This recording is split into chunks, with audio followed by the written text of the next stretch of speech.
Assalamualaikum.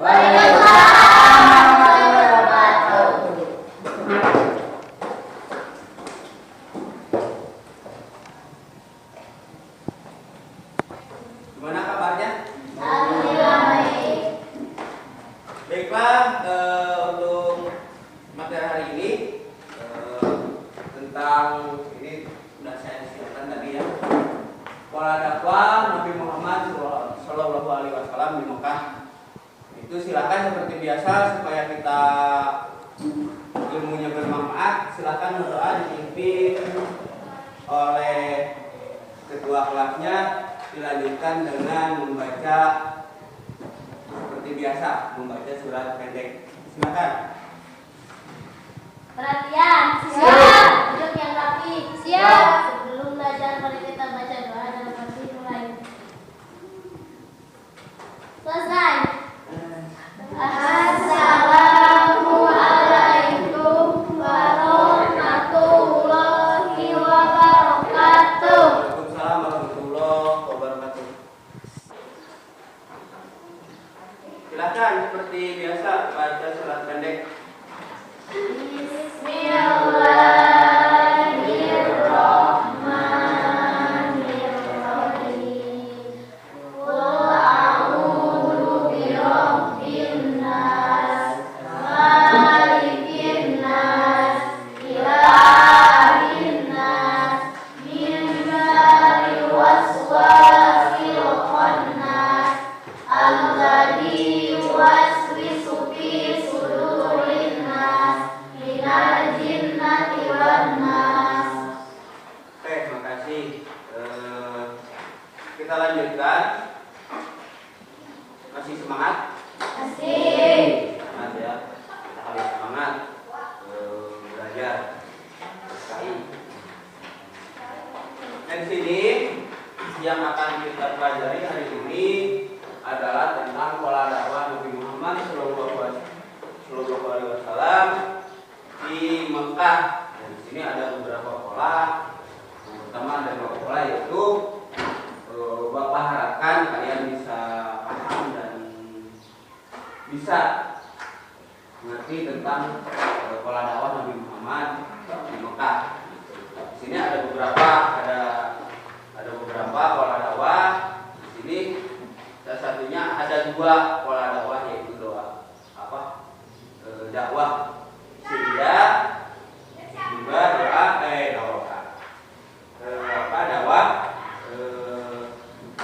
Syria atau terang-terangan, kemudian ada dakwah secara sembunyi-sembunyi. Di situ. Nah, sebelum kita lanjut di sini kalian nanti lihat dulu udah Bapak sediakan slide pembelajaran untuk hari ini. Nanti kita lihat di layar. Ya.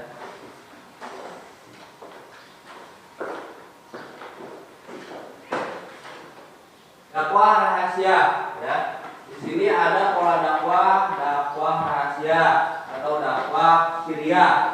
Dakwah secara sembunyi-sembunyi. Di sini pada waktu dakwah Nabi Muhammad ada dua, yaitu dakwah secara rahasia atau sembunyi-sembunyi, ada juga dakwah secara terang-terangan. Di sini secara sembunyi-sembunyi bukan berarti Nabi Muhammad pada waktu itu takut sama orang jahiliyah. Hanya dia pada waktu itu pengikut Islam pada waktu itu masih sedikit. Jadi mengantisipasi pertikaian di masa itu. Itu kira tentang dakwah rahasia. Kemudian yang kedua itu adalah dakwah secara dakwah terang-terangan. Ini dakwah terang-terangan. Perhatikan ke depan. Sebagai reaksi terhadap dakwah Islam, kafir Quraisy terus menghalangi dakwah Nabi Muhammad SAW berbagai cara. Mereka lakukan di antaranya mengajak bertukar sembah atau persembahan. Waktu itu kan zaman jahiliyah, pada waktu yang kemarin kan sudah diberitakan bahwa yang pelajaran yang belakang sudah diterangkan bahwa pada waktu itu zaman jahiliyah itu yaitu menyembah selain Allah ya. Jadi menyembah kemarin kan patung berhala, patung ada roh, ada ini menyembah. Nah di sini ada yang jadi rintangan itu banyak sekali di dalam dakwah terang-terangan. Ada yang menukar sembahan, kemudian ada juga yang mau istilahnya dibayar dan sebagainya. Baik, seperti ini ada yang memboikot Nabi Muhammad, pengikutnya dan Bani Hasyim dengan berbagai aturan seperti pemutusan hubungan atau pemutusan hubungan keluarga, terus larangan menikah, ini sampai larangan menikah nih, dan larangan jual beli dan teror di lembah Bani Hasyim selama 3 tahun. Rasulullah SAW mendapatkan tugas yaitu agar memberi peringatan kepada kaumnya untuk menyembah hanya kepada Allah Subhanahu wa Ta'ala. Maka Rasulullah SAW melakukan dakwah secara sembunyi-sembunyi. Namun sebelum lanjut,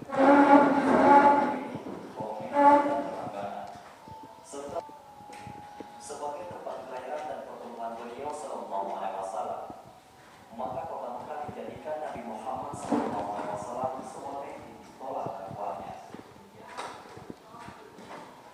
Berlangsung selama 3 tahun pertama dakwah beliau Sallallahu Alaihi Wasallam. Hal tersebut mengingat kedudukan Rasulullah Sallallahu Alaihi Wasallam yang masih lemah. Setelah kalian menyimak video barusan dengan tadi pemaparan di slide atau PPT, silahkan kalian diskusikan kelompoknya masing-masing dengan yang sudah tadi Bapak buat.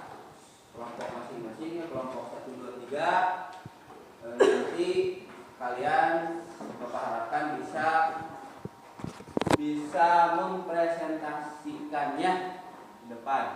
Silahkan kalian diskusi dulu, saya kasih waktu 3 menit.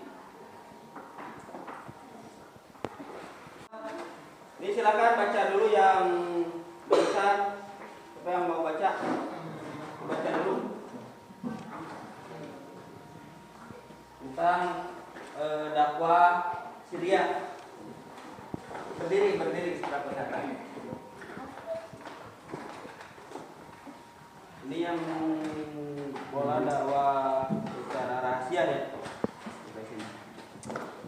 Dakwah rahasia Syria. Pada awal dakwahnya Nabi Muhammad menggunakan dakwah Syria dalam menyebarkan Islam. Nabi Muhammad melakukan dakwah Syria bukan karena takut, melainkan strategi dakwah, di mana Nabi mengantisipasi pengikut Nabi yang masih sedikit dan belum kuat, sedangkan ancaman dan siksaan masyarakat kafir Quraisy masih kuat dan status kota Mekah sebagai pusat agama bangsa Arab. Di sana terdapat para pengabdi Ka'bah dan tiang sandaran bagi berhala dan patung-patung yang dianggap suci oleh seluruh bangsa Arab. Situasi dan kondisi yang ada. Ya, terima kasih untuk teman kita yang sudah membacakan teks tentang dakwah Nabi Muhammad SAW. Tepuk tangan.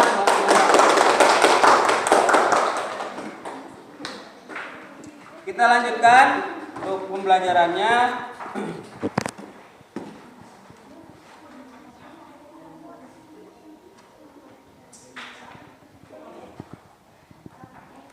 Masih semangat semua?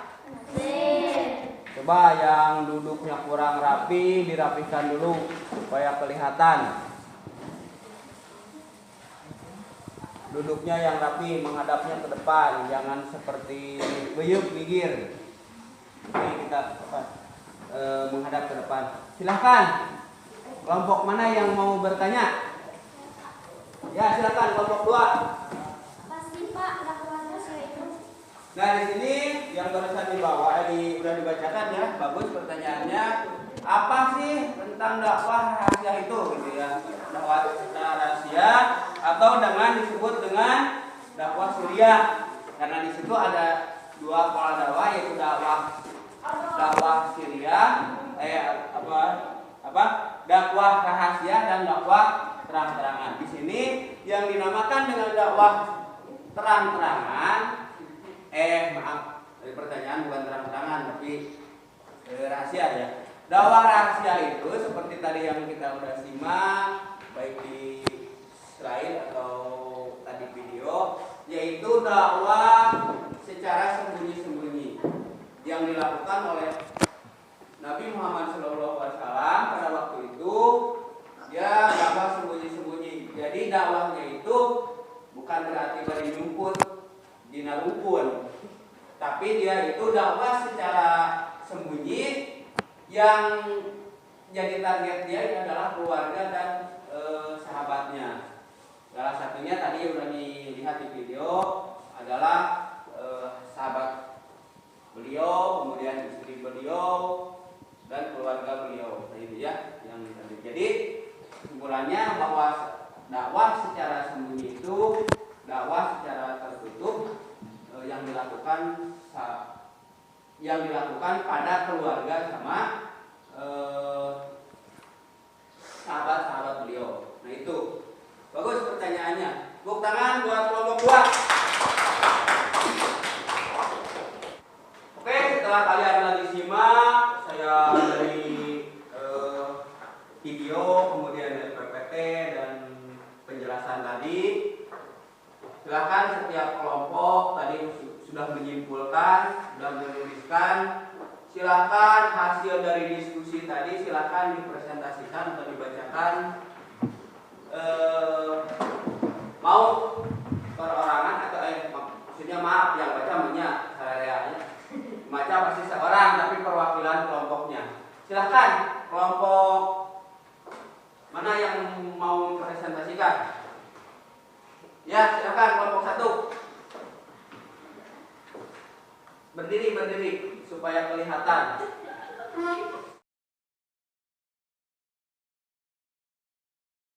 Kelihatan cantiknya. Perjanjian pada tahun ke-12 Hijriah bertepatan dengan tahun 621 M. Nabi Muhammad SAW menemui rombongan haji dari Yatsrib, melakukan hijrah ke Yatsrib. Ya, terima kasih. Nah, kelompok 1 sudah bisa mempresentasikan. Kelompok 2, kelompok 3 ada yang mempresentasikan? Belum ya, belum. Bapak harap nanti pertemuan berikutnya bisa mempresentasikan seperti kelompok 1.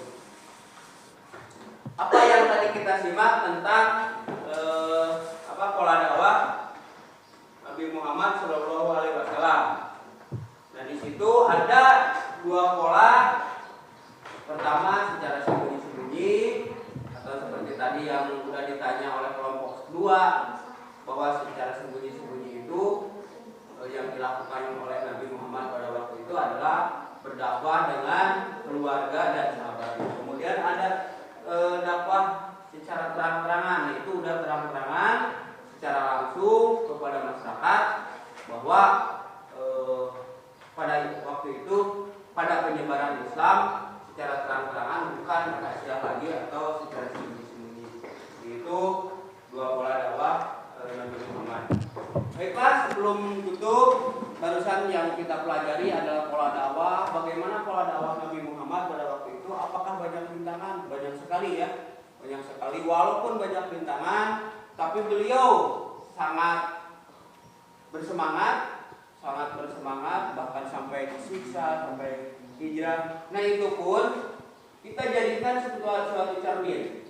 Nah, di situ juga kita harus kalau meraih sesuatu supaya sukses itu harus dengan kesemangatan, keseriusan. Nanti kalian akan terjun di masyarakat setelah kalian lulus SMP atau MTS, kemudian kalian lulus SMA. Ya kalau mudah-mudahan kalian bisa melanjutkan dengan kuliah, gitu ya. Nanti akan terjun ke masyarakat. Nah itu di situ nanti ilmu yang kalian dapat itu baru terasa. Gitu.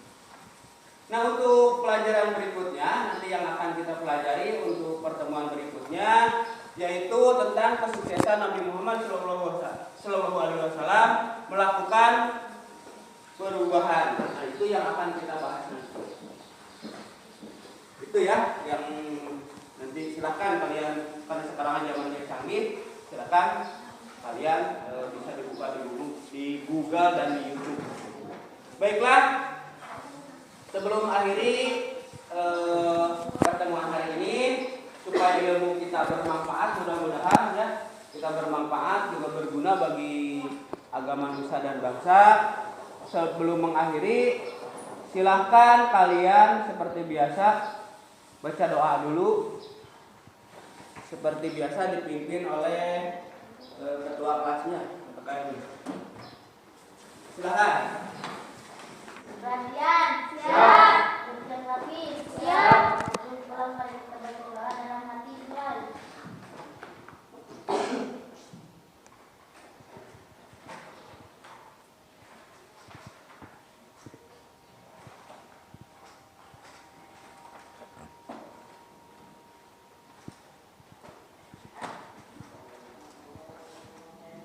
Selesai. Assalamualaikum warahmatullahi wabarakatuh. Waalaikumsalam warahmatullahi wabarakatuh. Baiklah, mohon maaf bila mana ada kata saya yang kurang berkenan dan kurang dimengerti. Saya mohon maaf. Sekian untuk pertemuan hari ini. Billahi taufiq wal hidayah. Wassalamualaikum warahmatullahi wabarakatuh.